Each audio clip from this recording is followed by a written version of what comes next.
¿Quién no quisiera tener por ejemplo, a Horacio Laspila como abogado ante algún problema que usted enfrente para que lo libre de sus dificultades? La persona de cual yo le voy a hablar es precisamente el Señor Jesucristo. Y vamos a ver que la Escritura en varios pasajes le da títulos al Señor Jesús, como por ejemplo el pastor de las ovejas, la puerta, el camino, el agua de vida y muchos otros que describen precisamente sus atributos. El día de hoy vamos a ver a Jesucristo como ese poderoso abogado. Y he titulado esta enseñanza, esta clase, El defensor sacrificado. Y para eso les invito por favor a Primera de Juan.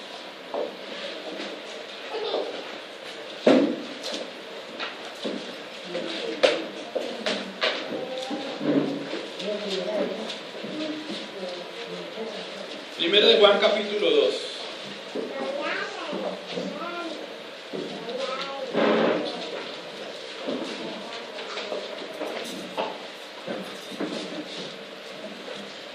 Dice la palabra de Dios: hijitos míos, estas cosas os escribo para que no pequéis.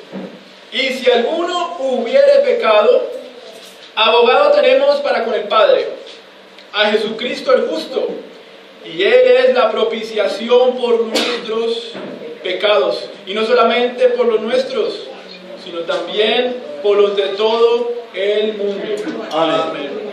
Amado Señor, gracias por tu palabra, que es viva y eficaz, penetra nuestro ser, Señor, nos corta, Señor, nos edifica, nos guía. Tu palabra es poderosa, Señor, es lo que nosotros necesitamos.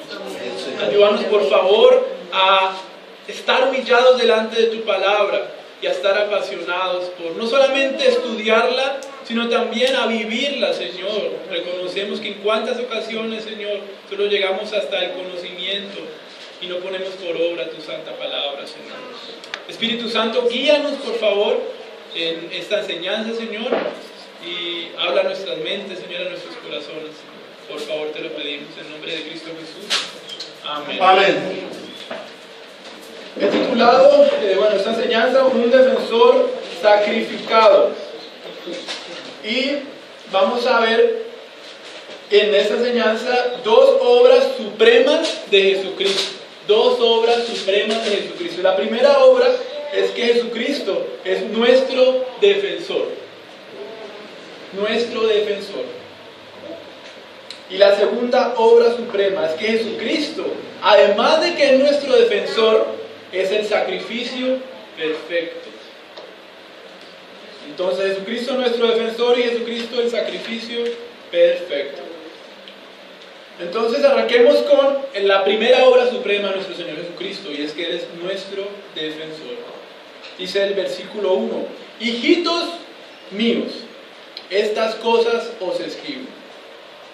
Y bueno, el apóstol Juan, en los versículos anteriores, si usted lo quiere estudiar, él viene hablando acerca de dos grupos de personas, dos tipos de personas que se encontraban en la iglesia allí en Asia en ese momento.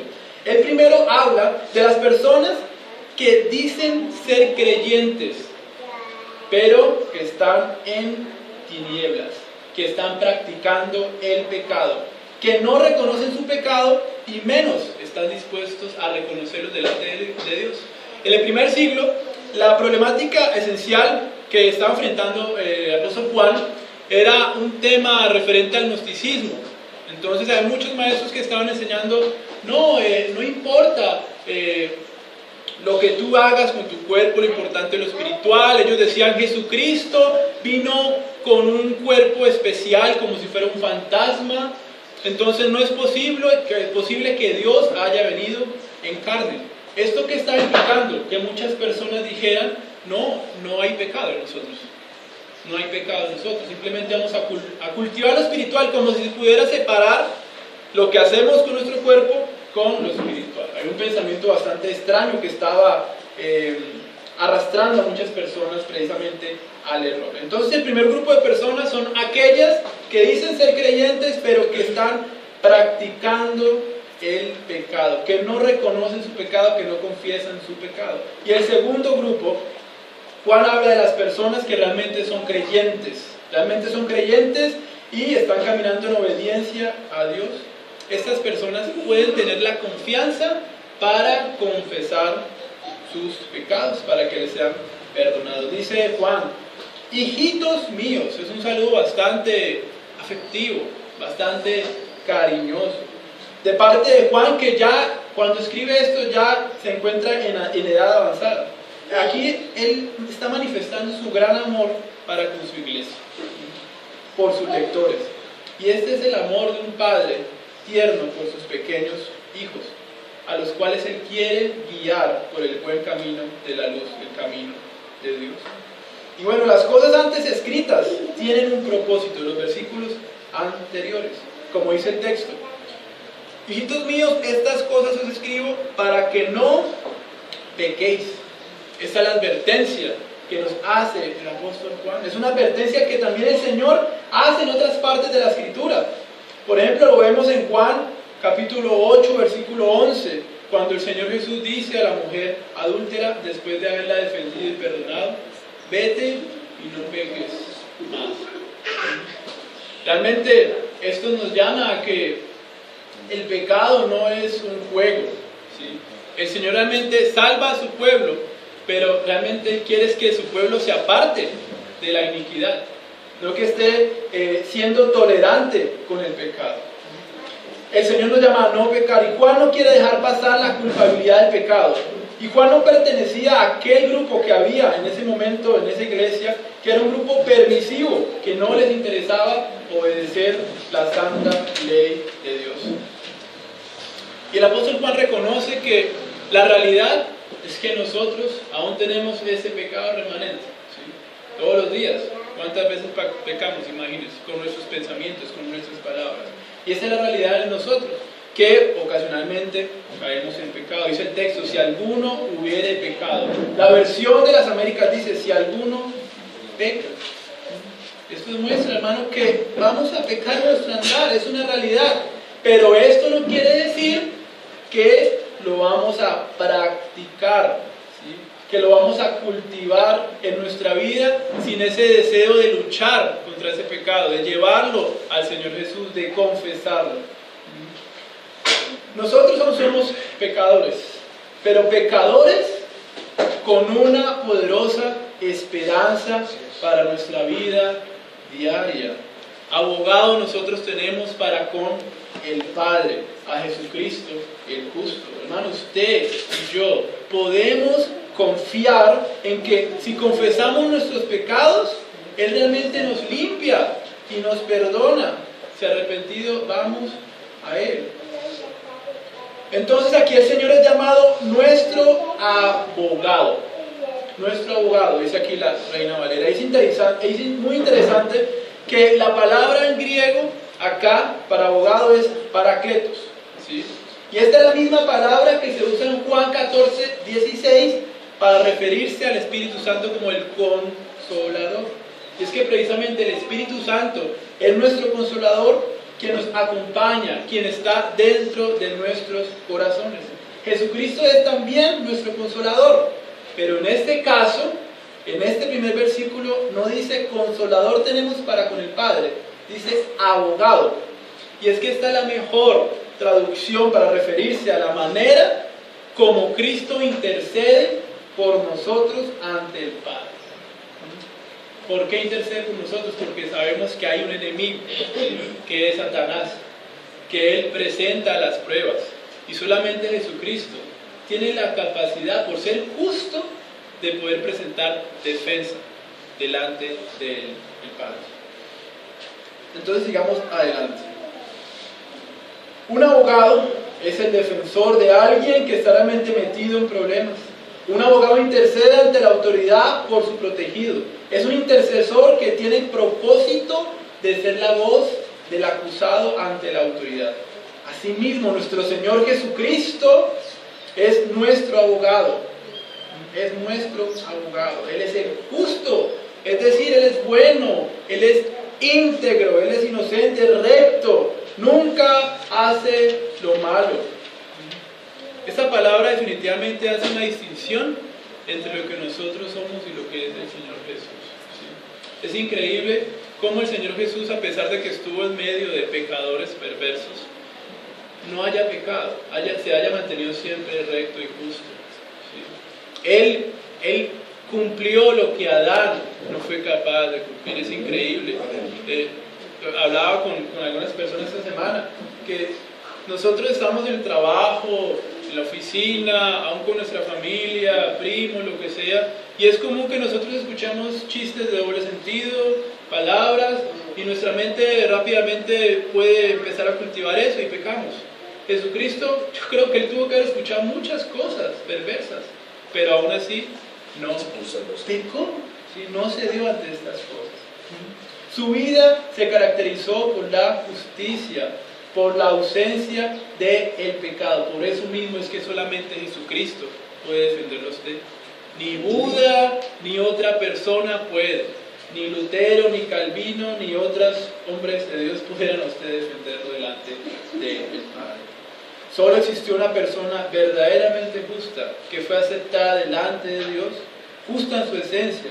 Y como dice el Salmo 1:1, bienaventurado el varón que no anduvo en consejo de malos, ni estuvo en camino de pecadores, ni en silla de escarnecedores se ha sentado. Esto refleja perfectamente al Señor Jesús. Amén. Nunca pecó. Él es el Hijo de Dios, en quien el Padre está siempre complacido, a quien Él siempre escucha. Por todo esto solo Él puede interceder por usted. Solo Él, hermano. Este abogado no solamente intercede por usted cuando lo salvó eternamente, Él va a estar intercediendo por usted. Y esto realmente debería de hacernos descansar. ¿Sí?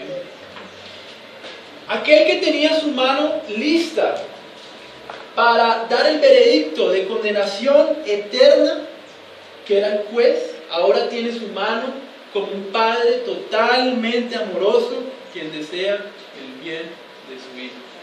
Nosotros que éramos reos de muerte, el peor de los delincuentes, que estamos listos para ser arrojados al infierno eterno, ahora no solamente se nos han perdonado los pecados, sino que ahora podemos relacionarnos con el Padre, podemos ser amigos de Dios. Es una realidad. Hace la pregunta: ¿esto nos da licencia para seguir pecando? De ninguna manera. De ninguna manera. Pablo bien dice eso. Preocúpese cuando ya llegan a llenar su mente de pensamientos acerca de, bueno, pero esto no es tan grave. Voy a pecar, pero eso no es tan grave. No, de pronto yo me puedo arrepentir luego. Y esto puede pasar por nuestra cabeza, y el Señor nos libre de esos pensamientos, porque no estamos teniendo esa mentalidad del peso del pecado, mucho menos de la gracia de Dios. De la gracia de Dios. Quien ve esto y le da una licencia para pecar es porque no ha conocido el amor de Dios, porque no ha conocido la gracia de Dios. ¿Yo cómo voy a desear con toda mi fuerza seguir pecando contra aquel que me amó? Contra aquel que me libró de Satanás, del poder del pecado. ¿Cómo? Si Dios es tan bueno, ¿cómo voy a seguir? Entonces, después de que nosotros hemos identificado a Cristo, que el texto lo ha mostrado como el abogado de los creyentes, de aquellos que pecan pero que confiesan sus pecados, pasemos a ver la segunda obra suprema de Jesucristo, y es Jesucristo como el sacrificio perfecto. El sacrificio perfecto. Dice el texto: y Él es la propiciación por nuestros pecados, y no solamente por los nuestros, sino también por los de todo el mundo. Jesucristo no solamente es el defensor de los creyentes, Él también es el sacrificio. Él no solamente presenta defensa, sino que Él se pone como si fuera el acusado. Eso solamente lo puede hacer Él. ¿Sí? ¿Qué es la propiciación? El texto nos habla de la propiciación. Y ese es un término que Juan no se tomó un tiempo para hacer 2 capítulos explicando acerca de esto, porque los primeros lectores ya tenían conocimiento de esto. Muchos de esos lectores eran judíos y ya sabían que en el Antiguo Testamento se hablaba mucho de lo que era la propiciación, la expiación, y aún nosotros tenemos que conocer esos términos o aún recordar los que ya tienen este conocimiento. Pero entonces, antes de entrar a mirar qué es la propiciación, debemos de mirar un término que es la expiación. Aquí está. ¿Por qué? Porque la propiciación es uno de los resultados de la expiación. Entonces van de la mano. He puesto aquí, la expiación es la muerte sustitutoria de Cristo que cancela la deuda que los pecadores tienen con la justicia santa de Dios. Todos los pecadores tienen una deuda con la justicia santa de Dios. Entonces, de acuerdo a la expiación, nacen 3 preguntas que las he puesto aquí. Y es: ¿por qué murió Cristo? ¿Para qué murió Cristo? ¿Y por quiénes murió el Señor Jesús? Entonces vamos a mirar algunos versículos de la Escritura que nos dan luz acerca, pues para dar respuesta a estas preguntas. Y vamos a ir a un texto que muchos conocemos, que es el texto jerárquico para conocer acerca de la expiación, y es precisamente Isaías 53. Vamos allí.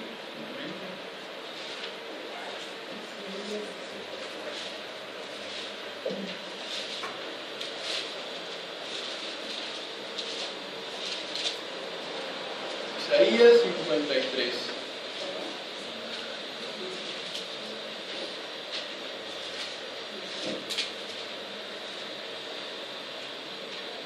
Dice la palabra de Dios: ¿quién ha creído a nuestro anuncio? ¿Y sobre quién se ha manifestado el brazo de Jehová?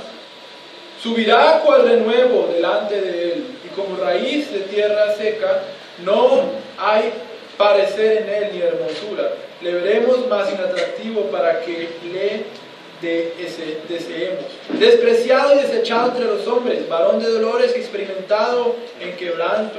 Y como que escondimos de él el rostro, fue menospreciado y no lo estimamos. Y es increíble cómo aún judíos hoy día leen este texto y tienen un velo en los ojos porque no pueden ver que esto se está refiriendo al Señor Jesucristo, el varón de dolores. Este era el Señor Jesús, esto fue una profecía que hace el profeta Isaías alrededor de 750 años antes de la venida de nuestro Señor Jesucristo.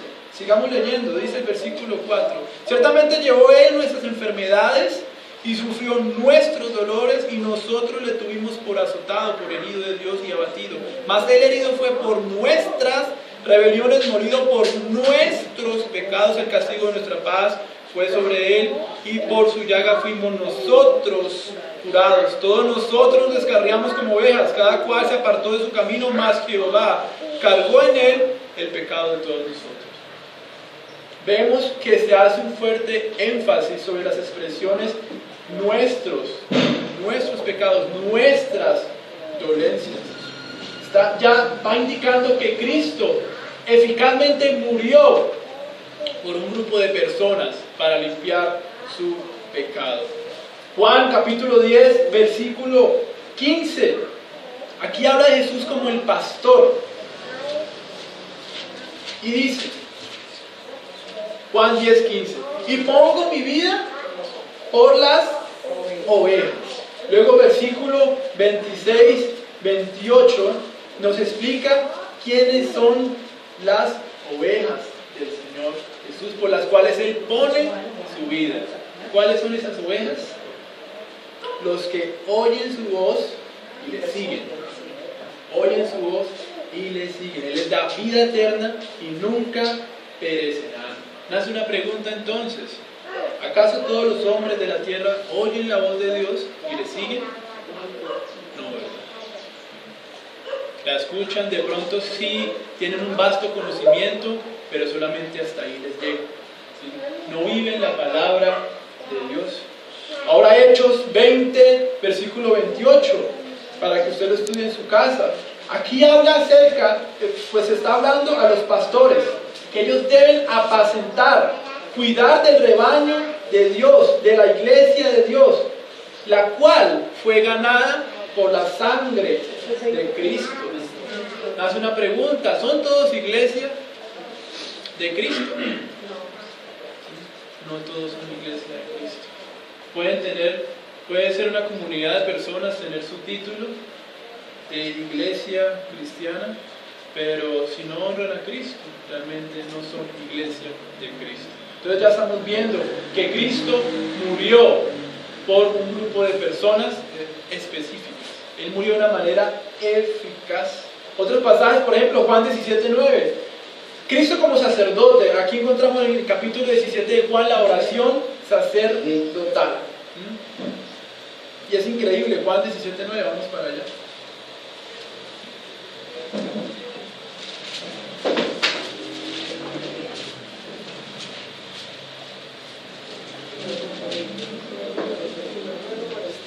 Dice, yo ruego por ellos, no por el mundo. Está hablando de los apóstoles. Yo ruego por ellos, no por el mundo, sino por los que me diste, porque tuyos son. Y todo lo mío es tuyo, y lo tuyo mío, y he sido glorificado en ellos. Jesucristo ruega por aquellos que el Padre le ha dado. Más adelante dice que también por los que han de creer por la palabra de sus discípulos. Seguimos más adelante, Juan 18, versículo 9. Dice la palabra de Dios. 18:9.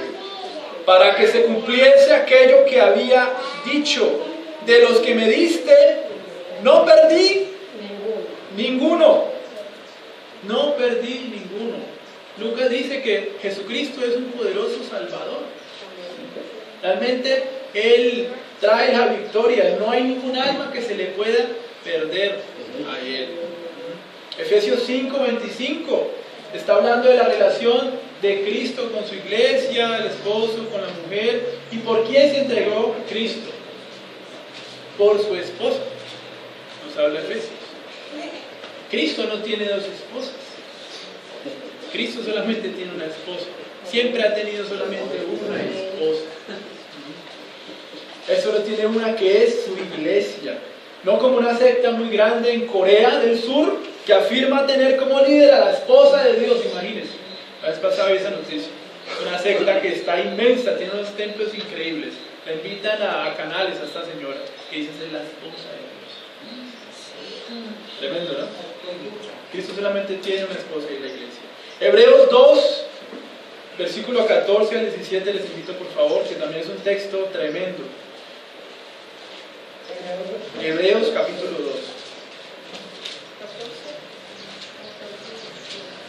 Sí, 2, 14, 17. Dice la escritura, Hebreos 2, 14 al 17.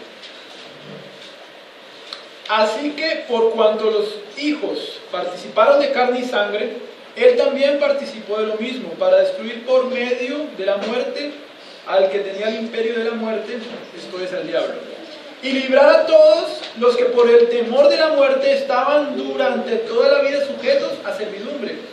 Porque ciertamente no socorrió a los ángeles, sino que socorrió ¿a quién?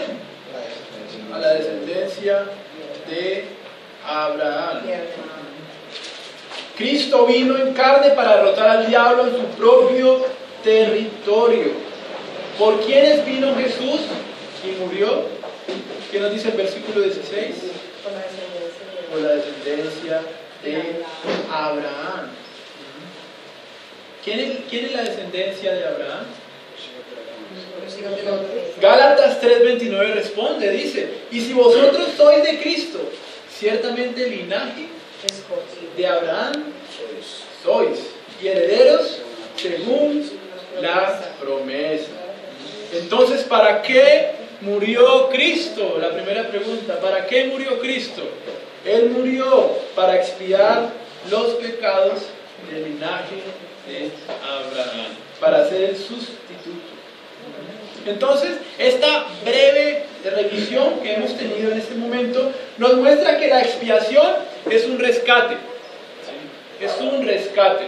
La expiación es una victoria y es la obra que elimina el pecado. La Biblia presenta la expiación como el mandato del Padre para que el Hijo con su muerte realice la obra perfecta de no perder a ninguno de los que Él ha decidido.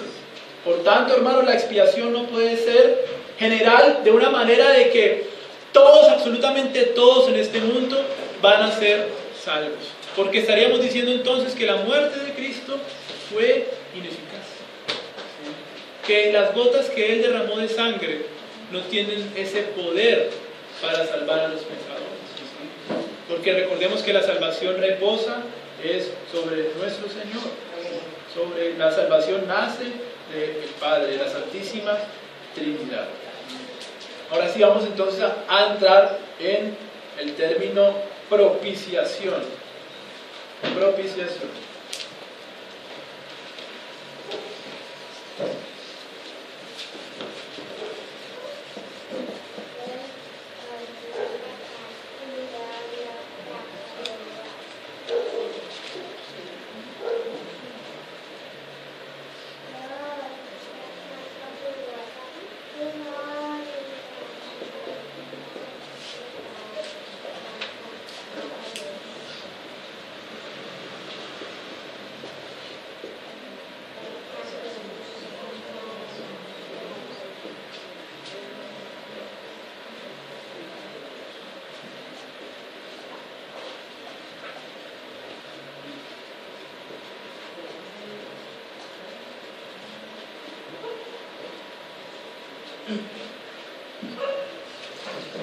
Entonces la propiciación es uno de los resultados de la expiación y es precisamente la satisfacción de la ira de Dios por medio de un sacrificio. Entonces la propiciación es lo que produce la expiación en Dios. ¿Sí? Es decir, cuando se presenta ese sacrificio, la ira santa y eterna de Dios es satisfecha. ¿Sí? Es lo único que puede satisfacer y calmar la ira de Dios. Ningún otro sacrificio. ¿Sí? Las personas del mundo creen, yo voy a ser una buena persona. En diciembre yo voy a ayudar a los pobres. Voy a ayudar a mi vecino. No sé qué. Y moralmente parecen ser pero muy buenas. Y ellos creen con eso satisfacer a Dios. Cuán equivocados están porque están aborreciendo al único que realmente puede defenderlos y presentar su causa delante del Padre, que es Jesucristo. Entonces debemos tener claro que la única manera que la ira de Dios se aplaque o se quite hacia el pecador es por medio del sacrificio expiatorio para el perdón. Voy a citar a un teólogo, J. Stott. Dice la siguiente definición de propiciación: es un apaciguamiento de la ira de Dios, llevado a cabo por el amor de Dios, mediante el don de Dios. No es el hombre el que toma la iniciativa, ni siquiera Cristo, sino Dios mismo en puro, absoluto y merecido amor. Es decir, es algo en donde toda la Santísima Trinidad está implicada. El Padre, que es quien llama a los pecadores, quien escoge. Cristo, que es el sacrificio. Y el Espíritu Santo sabemos que es quien aplica precisamente ese rescate en nuestras vidas, esa salvación. Ahora vamos a ver algunos textos en el Antiguo Testamento que nos habla acerca de la propiciación. Entonces, para que anotemos allí, cuando llegue a su casa puede estudiarlos. Éxodo capítulo 40, versículo 18 al 21. Entonces,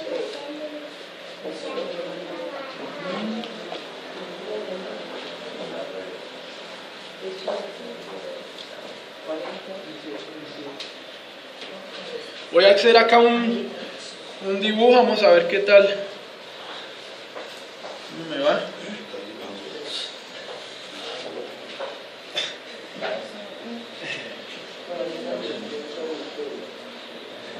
Bueno.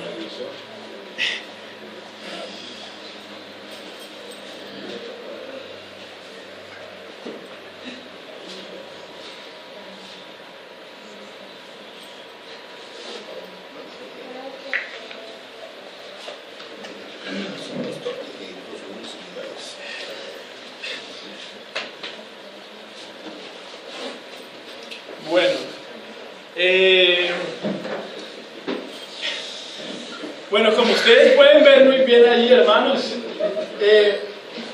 aquí yo he tratado de dibujar rápidamente el arca del pacto, ¿sí? Que contiene la ley, la vara de Aarón y el maná.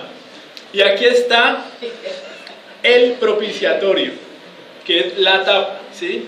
Y aquí están los dos querubines.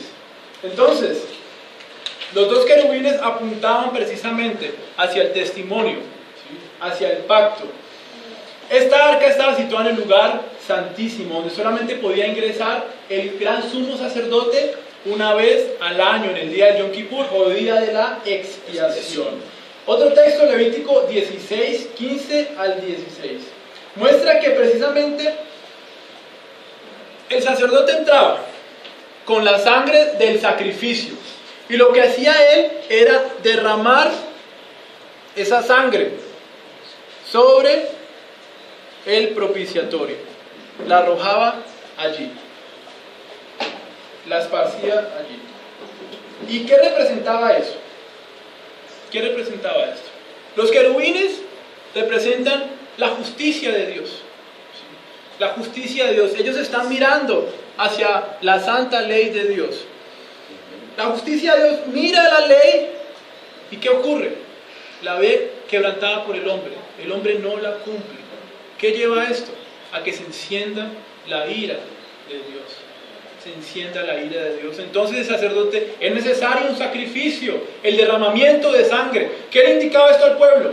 Que alguien tenía que morir, que la paga del pecado es la muerte, ¿sí? Sabemos que aquel animal representaba al pueblo, ¿sí? Era el sacrificio por el pueblo que estaba dentro del pacto con Dios. Cuando entraba el sacerdote, derramaba esa sangre sobre la tapa, sobre el propiciatorio, y esto hacía que la justicia de Dios, por representar a los querubines, en vez de mirar esa ley quebrantada, miraba era esa sangre derramada.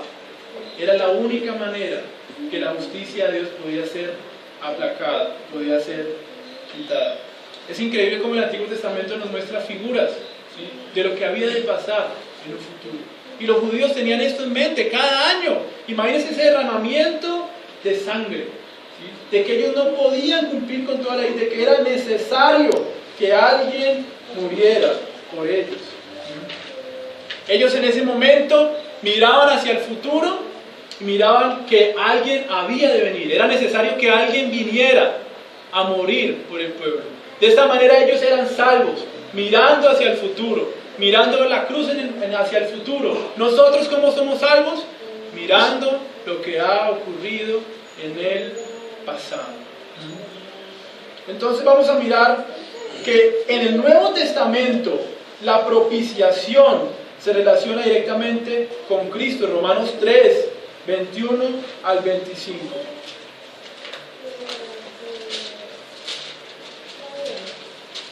Dice la palabra de Dios: pero ahora, aparte de la ley, se ha manifestado la justicia de Dios, testificada por la ley y por los profetas. La justicia de Dios por medio de la fe en Jesucristo para todos los que creen en Él. Porque no hay diferencia, por cuanto todos pecaron y están destituidos de la gloria de Dios, siendo justificados gratuitamente por su gracia mediante la redención que es en Cristo Jesús, a quien Dios puso como propiciación por medio de la fe en su sangre, para manifestar su justicia a causa de haber pasado por alto en su paciencia los pecados pasajeros. ¿Sí? Dios envió a su Hijo para que por medio de su sacrificio su ira fuera quitada. Ahora piensen lo siguiente, hermanos. No puede ser posible que un creyente, ¿sí?, que un genuino creyente tenga pensamiento, pues tenga una convicción, por así decirlo, de que Dios está airado con él.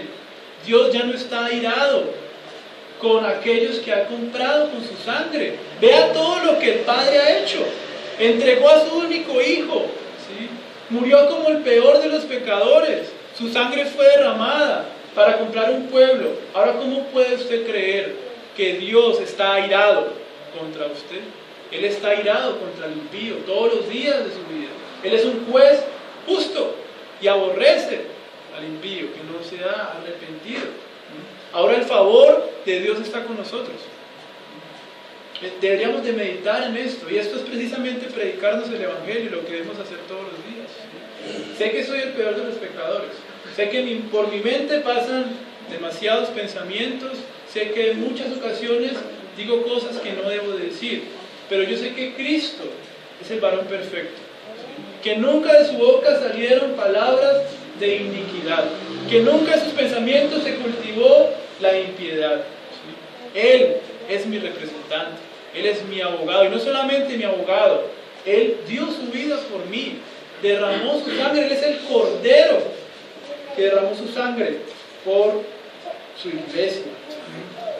Entonces, después de haber hecho esta revisión, podemos, hermanos, ir concluyendo que al igual que la expiación, la propiciación es eficazmente es para un grupo en particular. En el antiguo pacto los judíos entendían esto, lo que ya dije, año tras año se hacían estos rituales, estos sacrificios, y era aplicable solamente a los que hacían parte del pueblo. Entonces, ¿por qué murió Cristo? Porque Dios quiso salvar, le plació a Dios. Fácilmente Dios pudo haber exterminado este mundo. Mucha gente dice, pero es que Dios es malo, Dios cómo permite las hambrunas y todo esto. Pero no se preguntan cómo fue posible que entregó a su único hijo, a su unigénito, perfecto, por una masa de pecadores. Eso sí no se pregunta. ¿Quién daría a su único hijo por el enemigo? ¿Sí? Y es más, si un ser humano lo llegara a hacer, sus motivaciones no serían las correctas. De pronto para sentirse mejor, más que el otro.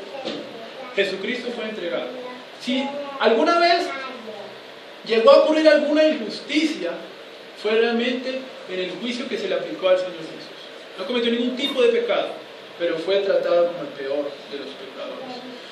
¿Para qué murió Cristo? Cristo murió para salvar eficazmente a aquellos a los que vino a salvar. Cristo no vino a este mundo a dar simplemente una oportunidad de salvación. Como que bueno, yo te dejo la salvación ya, tú eres el que tienes el poder para decidir. Cristo ya lo hizo todo. Él está llamando a los pecadores a que vengan a Él, pero Él ya presentó el sacrificio perfecto. ¿Por quiénes murió Cristo?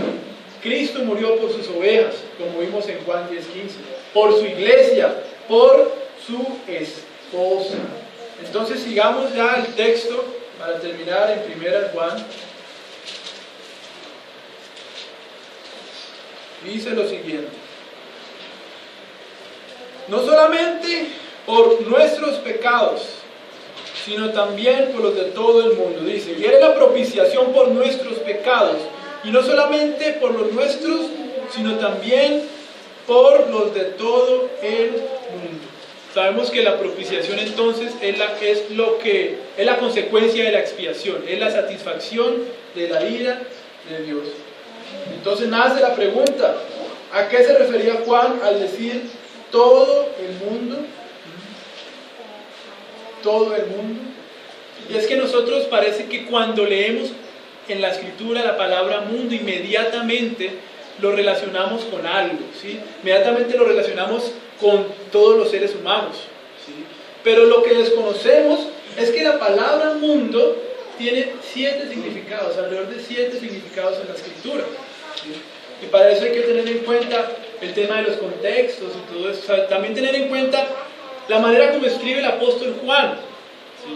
Sabemos que él está escribiendo para un público también gentil, no solamente judíos, sino que él está diciendo, miren, el Salvador, Cristo, no solamente vino por judíos, también vino por samaritanos, por gente de todas las regiones, de todo el mundo. Entonces rápidamente voy a hablar acerca de los 7 significados de la palabra mundo. Primero, Hechos 17:24, para que usted lo busque. Aquí, mundo se relaciona con universo. Mateo 4:8, se habla de mundo como tierra, como superficie donde habitamos nosotros. Gálatas 6:14 se refiere a mundo con valores mundanos, con el sistema de este mundo. 1 Corintios 6, versículo 2, usa la palabra mundo para referirse a las personas que están alejadas de Dios. 1 de Pedro 3, versículo 3, habla mundo y la traduce como adorno. Y Santiago 3, 6 se refiere al mundo como una gran cantidad, como una extensión figurativa. Y Efesios 2, 2 habla de mundo como un poder sobrenatural. Entonces, para nosotros analizar esta parte de una manera rápida, debemos entender cómo el apóstol Juan utiliza este término mundo en sus escritos. Esos escritos fueron al final de la era primitiva. Y esto es muy importante. ¿Por qué? Porque la iglesia judía y la iglesia gentil aún no habían tenido esa unidad que debían de tener. Ahora algunos judíos que habían creído en el Señor Jesús decían, es que Cristo solamente vino para nosotros, ¿sí? Y había cierta división, no había esa unidad esperada. La iglesia judía en algunos campos se rehusaba a tener unidad con la iglesia gentil. Y por eso, en esta razón, Juan utiliza la palabra mundo para convencer a los judíos. Miren, Cristo no solamente vino por judíos, Cristo vino también por personas de todas las regiones, por personas de todo el mundo. Entonces, lo que Juan está diciendo acá es precisamente eso. Y es que, ¿cómo podemos entender a qué se refiere la palabra mundo acá? Con lo que ya hemos hecho de estudiar la expiación y la propiciación. Es necesario tener esa base. Mirad en la escritura, bueno, Cristo, en el Antiguo Testamento la sangre de los corderos eran derramadas para cubrir qué pecados, ¿sí? La propiciación se relacionaba con qué pueblo. De esta manera nosotros se nos es más fácil entender a qué se refiere la palabra mundo. Y es que, por ejemplo, en el día a día nosotros hablamos aún de una manera figurativa. Por ejemplo,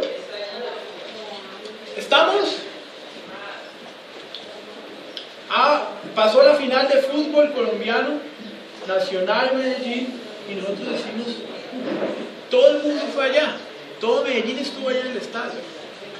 Realmente todo Medellín estuvo ahí, todo el mundo estuvo ahí.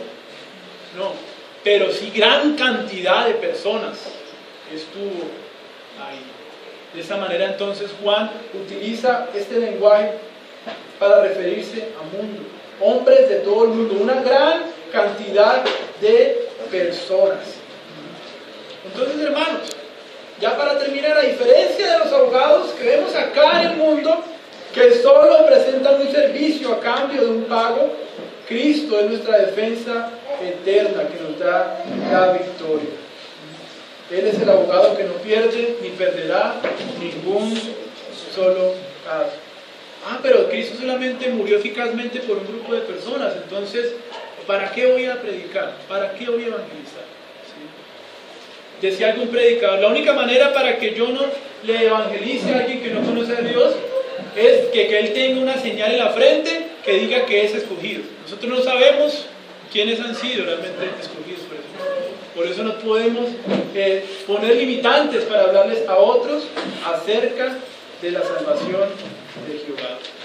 Y ahora les hablo a las personas que quizá la primera vez que vengan acá o primera vez que escuchan estas cosas, que realmente no han puesto su confianza en el Señor Jesús, que en esos momentos andan por un camino de oscuridad, ¿sí? Creen que andan en un camino de luz, pero van en oscuridad. Sus pies no saben por dónde están pisando, están deslizándose hacia el infierno. Están viviendo de acuerdo a su propia prudencia, a lo que ellos creen que es bueno, a lo que creen que es la vida, pero realmente están sin Cristo. Siempre pienso en esto, y es, usted puede venir aquí a la iglesia, puede llevar 5 años acá viviendo, pero puede que su corazón aún aborrezca a Dios. Aún puede que usted esté enseñando a otros algo que realmente su corazón no ha abrazado. Por eso le llamo al arrepentimiento. Usted está sentado en estos momentos aquí.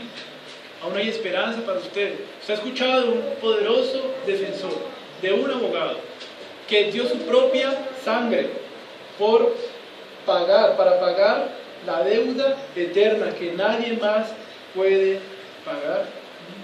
¿Cuál es la invitación? A que se acerque a Cristo. Ya todo está realizado. Si usted lo aborrece, llegará el momento en que va a estar delante de aquel juez, ¿sí? Y el veredicto, ¿cuál va a ser? Culpable. Culpable.